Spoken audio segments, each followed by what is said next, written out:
Perkenalkan, nama saya Sylvia Saharaini, NPM 19140026. Saya dari Prodi Pendidikan Akuntansi Manajemen A19. Pada kesempatan kali ini, saya mengerjakan tugas dari akuntansi perpajakan, yang mana tugasnya itu ialah penerapan pajak lingkungan di sekitar kita. Sebelum masuk kepada penerapan pajak di lingkungan sekitar kita, alangkah lebih baik kita tahu dulu apa arti pajak lingkungan ini, apa-apa saja fungsi pajak lingkungan ini, dan bagaimana tujuan lalu bentuk penerapan pajak lingkungan ini.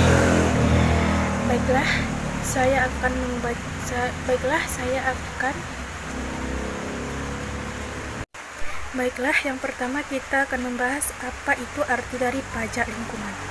Pajak lingkungan ini ialah pajak yang diterapkan oleh pemerintah yang berhubungan dengan isu lingkungan, atau penerapan pajak lingkungan ini merupakan salah satu bentuk lingkungan nyata dari pemerintah dalam merespon isu-isu kerusakan lingkungan yang ada. Pajak lingkungan juga merupakan bagian dari instrumen ekonomi lingkungan hidup. Maksud dari instrumen ekonomi lingkungan hidup ini ialah seperempat kebijakan ekonomi sebagai upaya mendorong pemerintah pusat, pemerintah daerah, dan setiap warga negara menuju pelestarian fungsi lingkungan hidup. Yang berikutnya ialah tujuan dari pajak lingkungan ini. Tujuannya itu ialah untuk melestarikan lingkungan hidup. Dengan pengadaan penerapan pajak lingkungan, maka dana yang didapatkan dari hasil pemungutan pajak tersebut dapat dialokasikan dan digunakan untuk menyelamatkan lingkungan seperti kegiatan penghijauan, dana untuk rehabilitasi kawasan hutan yang telah rusak, serta untuk melakukan konservasi biota dan satwa yang sedang terancam kepunahannya. Poin berikutnya ialah fungsi pajak lingkungan. Apa sih fungsi pajak lingkungan ini? Nah, fungsi pajak lingkungan ini dibedakan menjadi 4 kategori. Yang pertama, fungsi dana. Yang kedua, fungsi kebijakan. Dan yang ketiga, fungsi stabilitas. Lalu yang keempat adalah fungsi pemerataan pendapatan. Setelah kita mengetahui apa-apa saja tadi fungsi tersebut, maka kita dapat mencari apa saja bentuk penerapan pajak lingkungan ini. Nah, bentuk penerapan pajak lingkungan ini secara umum terbagi menjadi 2 cara. Apa-apa sajakah itu? Yang pertama, menggunakan sistem pungutan wajib atau defaulter fee principle. Metode ini merupakan metode pemungutan pajak lingkungan yang dibebankan kepada perusahaan yang memberikan dampak negatif kepada lingkungan, atau dalam kata lain, memperparah keadaan lingkungan. Metode yang kedua yang digunakan dalam penerapan pajak lingkungan ini ialah metode tax credit. Metode ini juga dikenal dengan metode pemberian kredit pajak atau grant incentive. Metode ini diterapkan dengan cara memberikan kredit pajak kepada setiap orang yang mengkonsumsi barang-barang ramah lingkungan, sehingga hal ini akan melahirkan komunitas masyarakat yang akan bersedia mengeluarkan uang yang lebih banyak karena memilih untuk membeli barang-barang atau produk yang ramah lingkungan. Di daerah saya sendiri, yaitu daerah Kabupaten Mandailing Natal, Medan, Sumatera Utara, terdapat berbagai dasar pengalihan PBB P2 menjadi pajak daerah di Kabupaten Mandailing Natal di tempat saya sendiri, yaitu 1. Undang-Undang Nomor 28 Tahun 2009 tentang Pajak Daerah dan Retribusi Daerah. Yang kedua, Peraturan Daerah Kabupaten Mandailing Natal Nomor 7 Tahun 2011 tentang Pajak Daerah.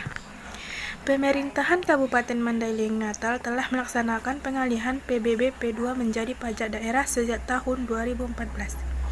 Pengelolaan PBB P2 di Kabupaten Mandailing Natal dikoordinasikan oleh Dinas Pengelolaan Keuangan dan Aset Daerah.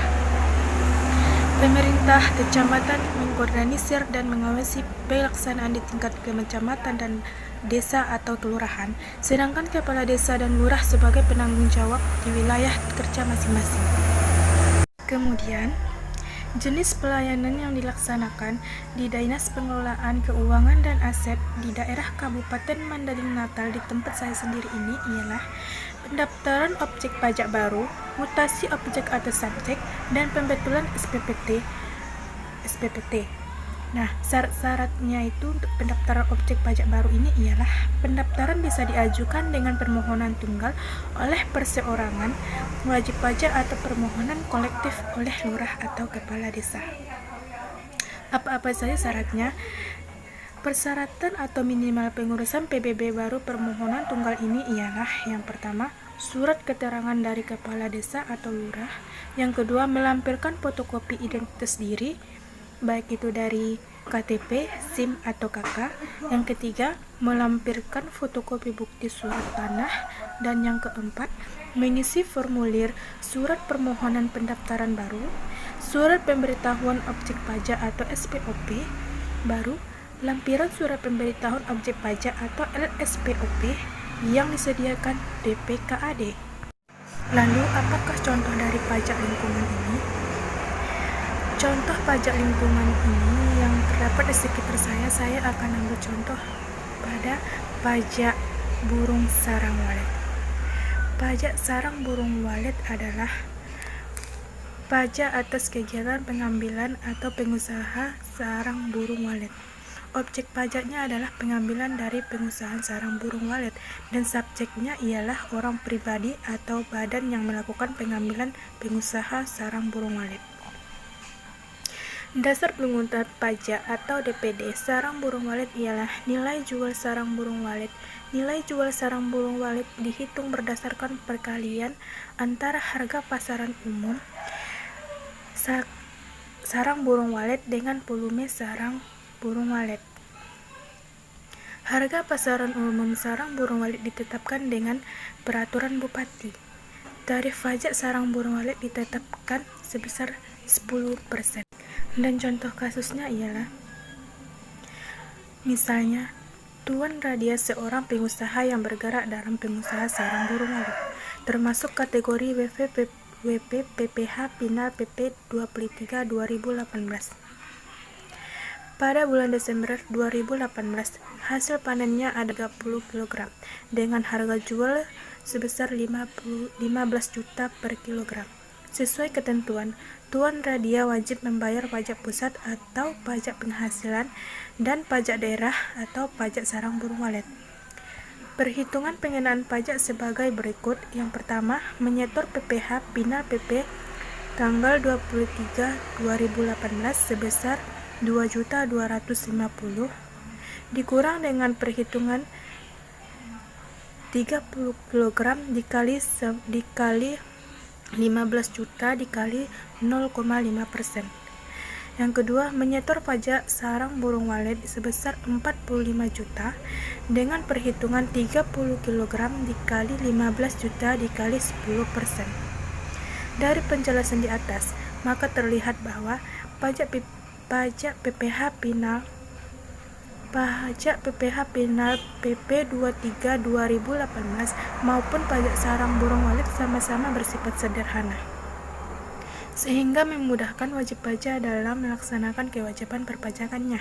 Kesamaan lainnya yaitu subjek pajak, objek pajak, dasar pengenaan pajak atau DPD, dan tarifnya tunggal atau tidak proporsional.